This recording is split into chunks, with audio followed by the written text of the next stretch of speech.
Baiklah, di sini saya akan menjelaskan mengenai manajemen krisis di internet, serta dengan perbedaan manajemen krisis di dunia nyata dan di dunia internet. Manajemen krisis di internet adalah proses terstruktur untuk mengidentifikasi, merespon, dan mengatasi situasi krisis yang muncul dalam konteks digital termasuk media sosial. Selanjutnya yaitu perbedaan manajemen krisis di dunia nyata dan di dunia internet mencangkup beberapa aspek penting. Yang pertama yaitu kecepatan respon. Di era digital ini, penyebaran informasi sangatlah cepat, sehingga perusahaan harus merespon dengan sangat cepat dalam waktu yang sangat cepat untuk menghindari yaitu yang namanya reaksi negatif dari masyarakat. Sedangkan di dunia nyata, respon terhadap krisis ini seringkali berlangsung secara lambat karena prosesnya itu melalui komunikasi tradisional seperti konferensi pers. Yang kedua yaitu sumber informasi. Di era digital ini, data dapat diakses secara real time melalui media sosial. Sedangkan di dunia nyata, informasi diperoleh melalui laporan media dan komunikasi langsung. Yang ketiga yaitu platform komunikasi. Di era digital ini, media sosial sangat dimanfaatkan untuk berkomunikasi langsung dengan publik. Sedangkan dunia nyata mengandalkan media sosial seperti televisi dan surat kabar. Selanjutnya, yang keempat, interaksi publik. Di era digital, interaksi dua arah yang memungkinkan umpan balik langsung dari publik yang dapat mempengaruhi keputusan perusahaan. Sedangkan di dunia nyata, interaksi lebih satu arah dengan perusahaan sebagai penyampai informasi. Selanjutnya yaitu perbedaan manajemen krisis pada ranah internet dengan ranah nyata. Manajemen krisis dalam ranah internet dan ranah nyata memiliki kesamaan dalam prinsip dasar, yaitu mengidentifikasi, merespon, dan memitigasi dampak krisis. Namun, ada perbedaan signifikan dalam bagaimana krisis tersebut dikelola karena sifat dan dinamika media yang berbeda. Yang pertama yaitu perbedaannya adalah kecepatan krisis. Krisis di ranah internet dapat menyebar sangat cepat. Media sosial, situs berita, blog, dan platform berbagi konten memungkinkan informasi termasuk yang bersifat negatif atau tidak akurat menyebar dalam hitungan menit. Tren viral dapat membuat krisis semakin tidak terkendali, sehingga pihak perusahaan harus jangan juga dalam mengidentifikasi dan merespon krisis tersebut agar tidak semakin meluas. Sedangkan krisis di ranah nyata biasanya berkembang dengan lebih lambat, seperti insiden kecelakaan atau masalah internal perusahaan yang belum terekspos ke media luar. Namun dampaknya bisa tetap signifikan setelah terungkap ke publik. Yang kedua yaitu sifat reaksi publik.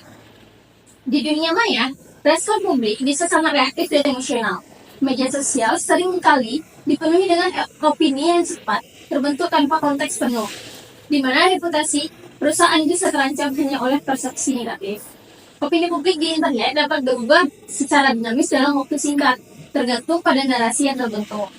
Sehingga perusahaan harus sangat mempertimbangkan cara komunikasi dalam merespon krisis di internet.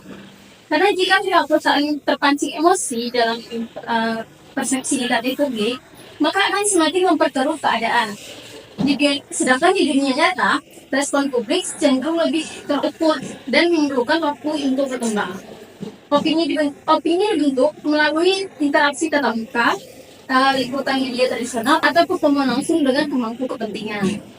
Yang terakhir yaitu transparansi dan akses informasi. Di dunia digital ada tuntutan yang lebih tinggi untuk transparansi. Pengguna internet seringkali menuntut akses cepat ke informasi dan klarifikasi. Dan setiap kesalahan komunikasi dapat dengan cepat diekspos.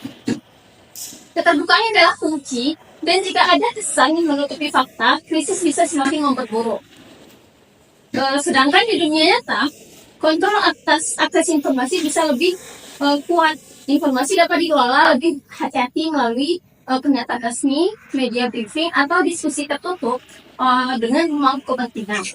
Namun, transparansi tetap penting untuk menjaga kepercayaan. Mungkin sekian akan dilanjutkan dengan saya. Baiklah, saya akan menjelaskan tahapan manajemen krisis pada ranah internet. Nah, tahap pertama itu adalah tahap pre-krisis, yaitu artinya sebelum krisis. Nah, tahap ini terjadi ketika benih krisis mulai muncul. Contohnya ketika sebuah perusahaan e-commerce tidak memperbarui sistem keamanan cybernya, sehingga data pelanggannya menjadi bocor. Terus yang kedua adalah tahap warning, yaitu tahap peringatan. Masalah ini mulai terdeteksi, tetapi seringkali diabaikan atau tidak dianggap penting. Nah, contoh itu seperti media sosial ramai membicarakan keluhan pelanggan utama dan yang buruk. Tapi perusahaan tersebut menyelesaikan keluhannya.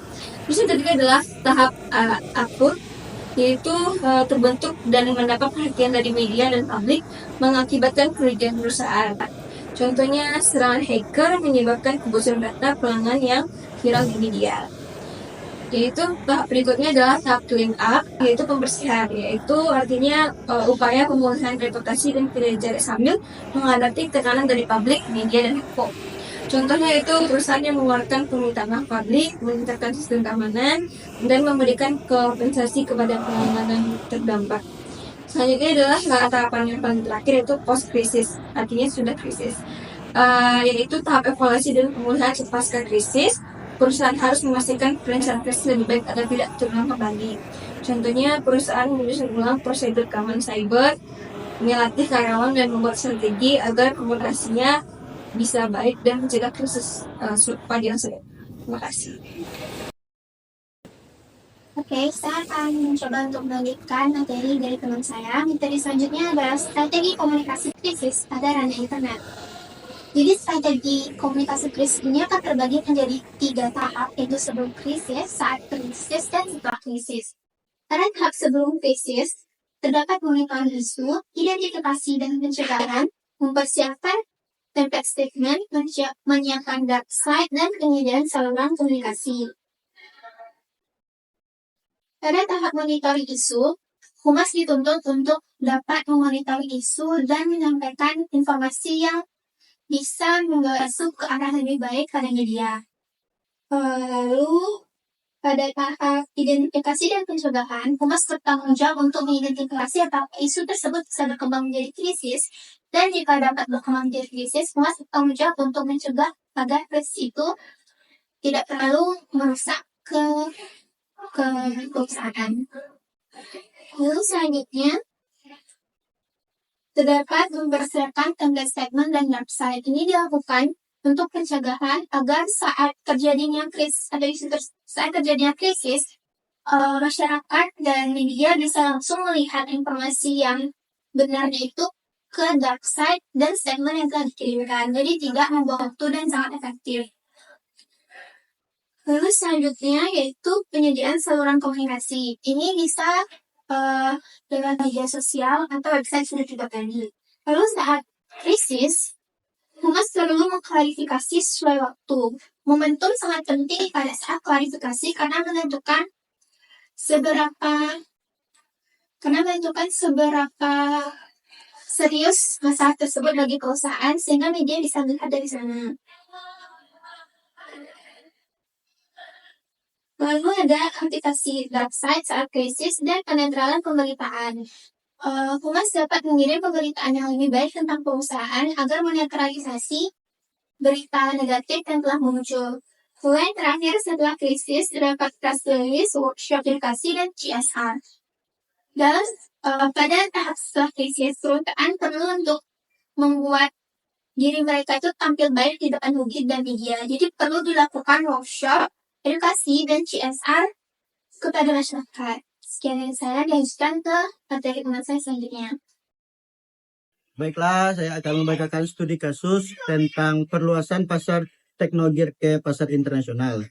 Teknogir, sebuah perusahaan yang bergerak di bidang teknologi konsumen, khususnya produk perangkat keras seperti handphone, smartwatch, dan speaker pintar, telah mengalami perubahan besar di pasar domestik selama 5 tahun terakhir. Dengan pangsa pasar yang cukup luas di dalam negeri, manajemen perusahaan memutuskan untuk memperluas operasi mereka ke pasar internasional. Tujuan ekspansi ini adalah untuk meningkatkan penjualan, memperluas jangkauan merek, dan bersaing di pasar global dengan perusahaan-perusahaan besar lainnya.